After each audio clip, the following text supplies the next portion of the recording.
So as most of you guys know, the Arlo Pro cameras have been one of the most popular and most reliable camera systems out there. For good reason. They've worked great in my experience, as well as from what I've seen online and talking to other people. They're completely wireless, and their battery only requires charged every 8 months or so. Well, this is the Reolink Argus Pro, and from what I've read, hopefully it will give it a good run for its money. Let's check it out.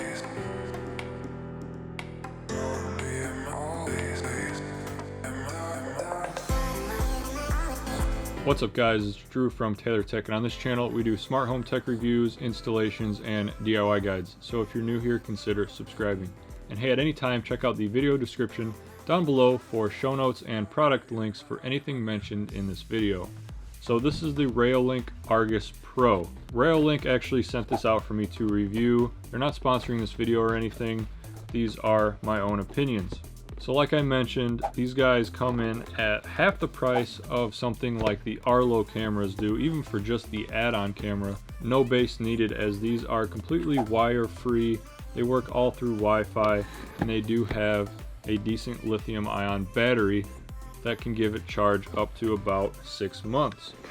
So on the box here, 100% wire-free, 1080p Full HD, rechargeable battery, weatherproof.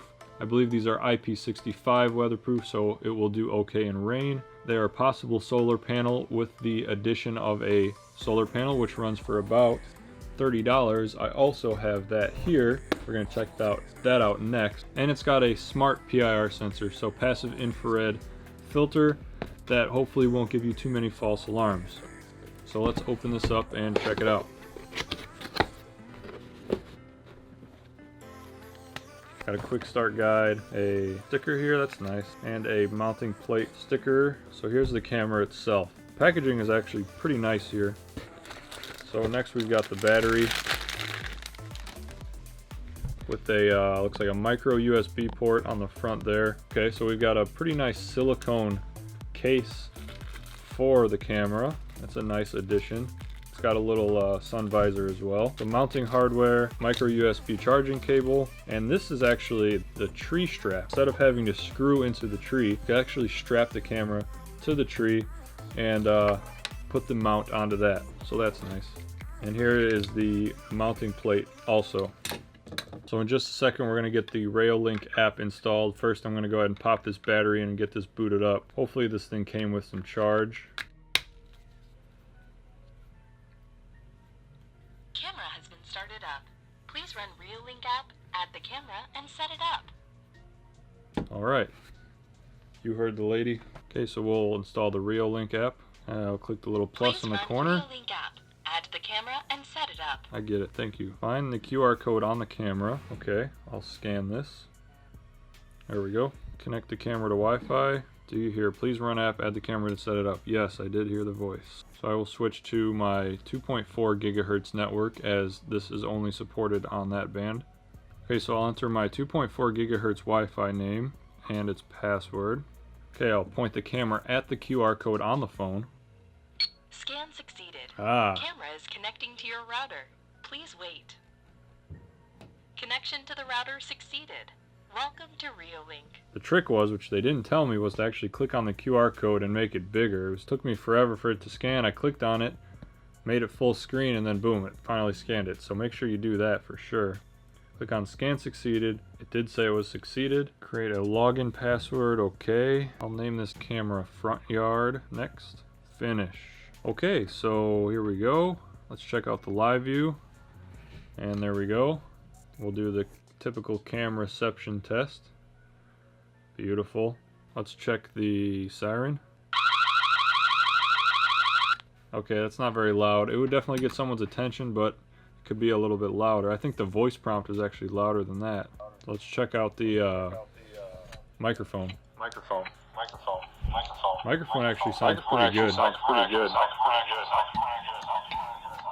So looking at the frame rates, it looks like it's probably about 15 frames per second, just like it's advertised. Nothing to complain about there. It does look like the resolution is a little bit off. I know my lighting is all out of whack here, obviously. Oh, there we go. Okay, so there's the resolution. We can change that to 1080p from what's called Fluent, whatever that means.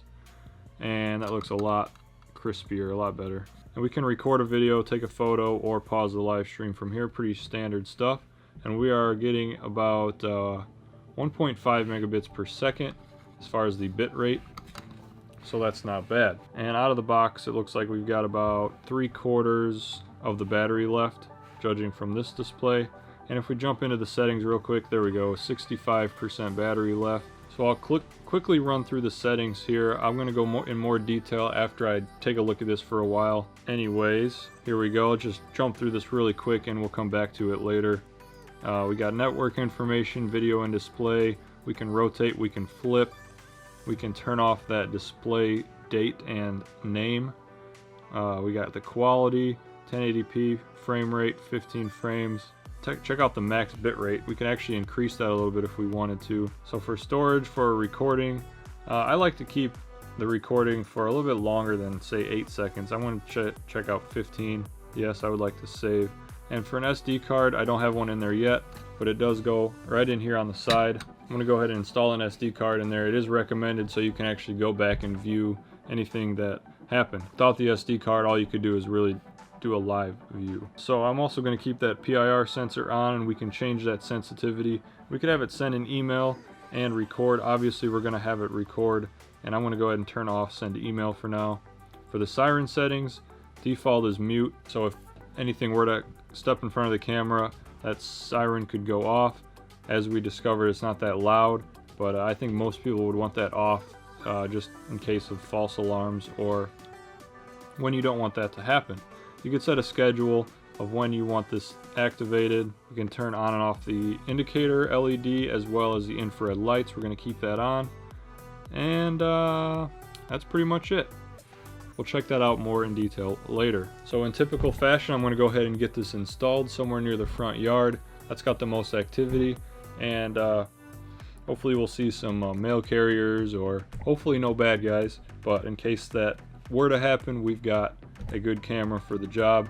Obviously something like this is not going to record 24/7 via OMVIF or RTSP or something like that. That's not what this is for.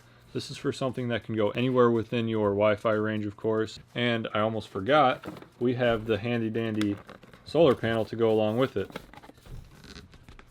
So obviously with the solar panel, you don't have to worry about battery life at all with this thing. This solar panel only comes in at $30, and it works perfectly with this camera. These cameras have an estimated battery life of about 4 to 6 months on their own, but with this guy, you're not going to have to worry about charging at all. So out of the box, we've got the panel itself, got a protective cover over it. There we go. Pretty decent amount of space there. We've got a mount for it and some mounting hardware.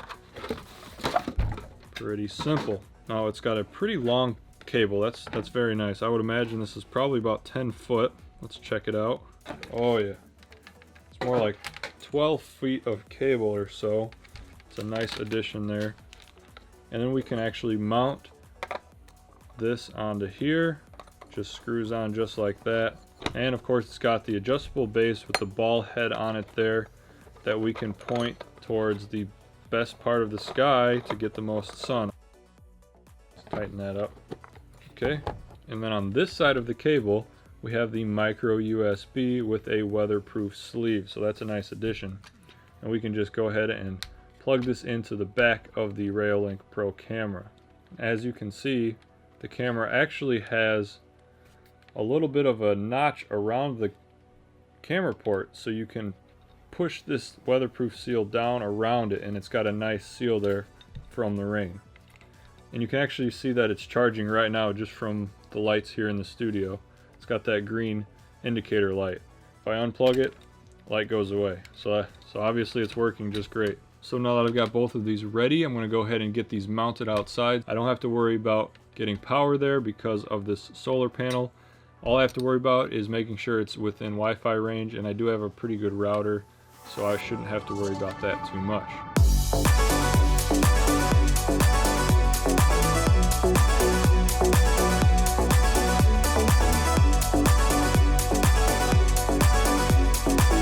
Alright, Alright, so it's been about 3 weeks since I installed the Reolink Argus Pro. I gave myself some time to really check it out and test it in every way that I could think of possible. So for starters, as far as weatherproofing goes, no issues there. We've had some pretty bad rainstorms, not an issue at all, as expected. So as far as the battery life, let's go ahead and check it out in the app here. 3 weeks ago when I unboxed it, it was at 65%. Now it's actually at 20%. As you can see here, it's actually charging. Ignore that for now. This morning is when I put the solar panel on there, and that was just because I wanted to test the length of the battery itself. So it went from 65% to about 15% in a matter of 3 weeks, but that seems like a lot, but I did have a lot of false alarms that I was trying to tweak and really get it dialed in, so it recorded a lot more clips than it should have. So if I had to estimate the actual battery life, I would give it about 3 months before you would have to take it off and bring it inside and recharge it, which isn't too bad. It's a little bit less than they advertised, but that's typical. But as you can see, it is charging right now. It's at 20%. I put the solar panel on there this morning, as you can see here, and it's already got 5% charge to it, and it's charging right now. As you can see, there's a little symbol of a sun next to it, so it obviously knows that it is the solar panel that's charging it. And 5% in a matter of a couple hours really isn't bad at all. That's more than enough that it will need to keep up with it, and you'll never have to take it off and charge the battery. So knowing that the solar panel is working great with it is a huge plus, and that it will never need to be charged. So from these images, you can probably kind of tell it's a little bit janky. This is not a permanent setup necessarily. This was just to test this camera. I haven't figured out the exact home that I want it yet. Now, those false alarms I mentioned mostly came from the sunlight or the cars driving down the road. As you can see from these clips, I started out having it pointed more towards the front door here, and that also brings the road into the frame. Now, a lot of cars did end up tripping that, as well as the sunlight, I think, because there was no cars in the frame at all. And if I go into the PIR settings, I had it on low, and it was still tripping the cars, and it wasn't tripping anyone coming up to the front door. So I had to turn it, as you can see from this live view, it's turned more so it's picking up both sidewalks there. There's a little bit of a light fixture in the frame as well. Like I said, it's just temporary. So I can't recommend this if you plan on having this in direct sunlight or facing a road of any kind. As you saw before, the silicone cover for it does have a little bit of a shade, so that helps with a little bit of the sun, but not all of it. In this orientation that it's in now, I've had no issues with false alarms at all. So the PIR settings I have on high now, and that's because it's more of a range issue for me at the moment. It's not picking people up all the time that are going up to the front door.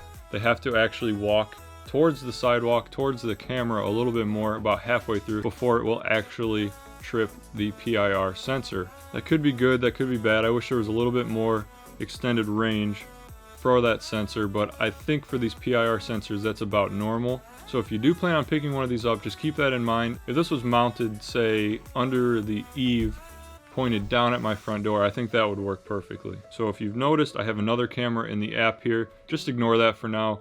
That's a separate camera that I'll be reviewing in the next video. So if I do go ahead and click on the front yard, the app is actually really good. I've messed with it for the last couple weeks, and I've had no issues, no real hiccups or anything as far as the app goes. So if I wanted to go ahead and view some playback, it's really easy. Click on the thumbnail there, and then click on playback here.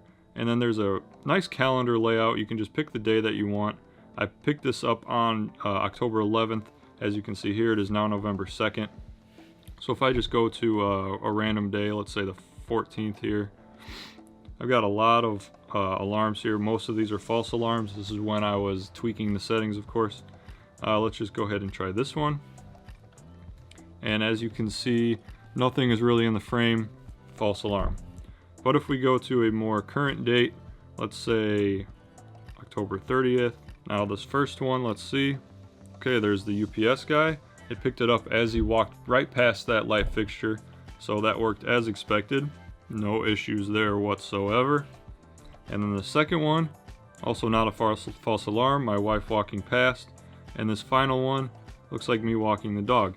Now let's look at this one a little bit more in detail. I came from the garage over on the side here, and as you can see, it didn't pick it up till I was almost on the sidewalk there. So as far as the angle of the PIR sensor, it's not very wide. It's pretty straightforward, and take that into consideration if you plan on picking one of these up. Overall, I think this Argus Pro is a great alternative to something like the Arlo cams, which can be extremely pricey. These don't have a base station like the Arlos. This is straight Wi-Fi, but I have not had any connection issues whatsoever. You just got to make sure that you place it within your router's Wi-Fi signal, which varies for everyone. Image quality looks really good. It runs at about 15 frames per second. I wish that was a little bit higher, but I'll take what I can get. It does what it needs to do for a security camera. This camera isn't going anywhere. I'm definitely going to be using it long term now because it is reliable and it does seem to work great. I just need to find its forever home. Alright, so that about wraps up this video. Links for these will be down in the description if you are interested. Thank you for watching. I hope you enjoyed it, and I will see you guys in the next video.